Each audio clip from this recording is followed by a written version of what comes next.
औरंगाबाद जिल्ह्यामध्ये जुन्या खताची विक्री नवीन दरात होत असल्याच्या अनेक तक्रारी मिळालेल्या होत्या।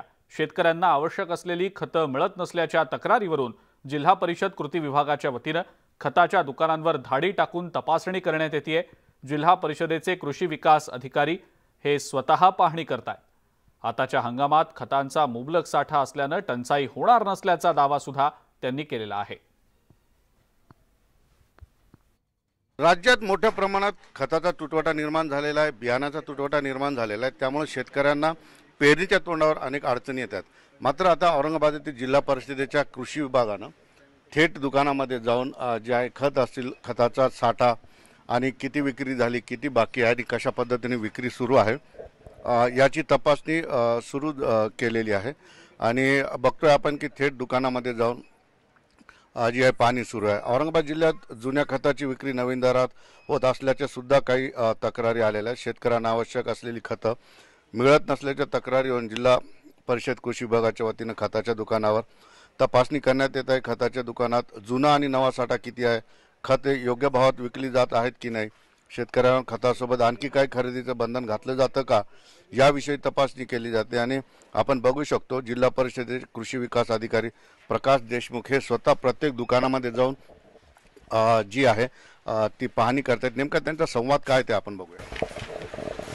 विचारतात तुम्हाला काय विचार 20-20-0-13 100 आपले 40 बॅग आहेत NFLचा आहे। सिंगल सुपर फॉस्फेट आहे खेतांचा 273 बॅग आहे। 273 पावडर फॉर्म मधला आहे खेतांचा सिंगल सुपर खेतांचा दाणेदार SSP दाणेदार खेतान 199 बॅग।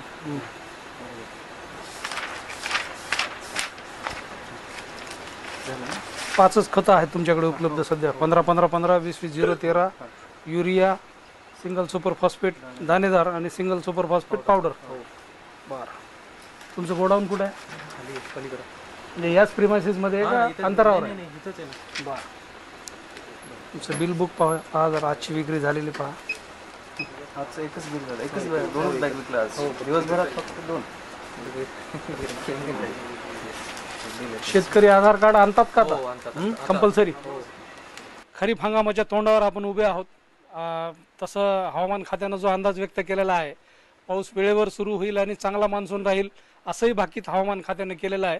या पार्श्वभूमीवर आता थोडीशी मार्केटमध्ये चहलपहल सुरू झालेली आहे। शेतकरी खरेदीसाठी नसले तरी चौकशीसाठी तरी निदान मोंढ्यामध्ये मार्केटमध्ये यायला लागलेले आहेत। अशा याच्यावर आमचा जो जिल्हा नियंत्रण कक्ष आहे त्या नियंत्रण कक्षाकडे काही शेतकऱ्यांकडून जुन्या दराचं खत आपण, कारण सगळ्यांना माहिती आहे की खताचे दर चालू वर्षामध्ये वाढलेले आहेत, रासायनिक खतांचे दर। पण आपल्याकडं सुदैवानं म्हणजे मागच्या आर्थिक वर्षातला 31 मार्च पूर्वीचा जवळपास 81,000 मेट्रिक टन खत साठा आपल्या जिल्ह्यामध्ये शिल्लक आहे आणि त्याच्यावर जुनीच MRP आहे आणि जुन्याच MRPनं ते खत विक्री होणं बंधनकारक आहे। सिद्धार्थ गोदाम, न्यूज 18 लोकमत, औरंगाबाद।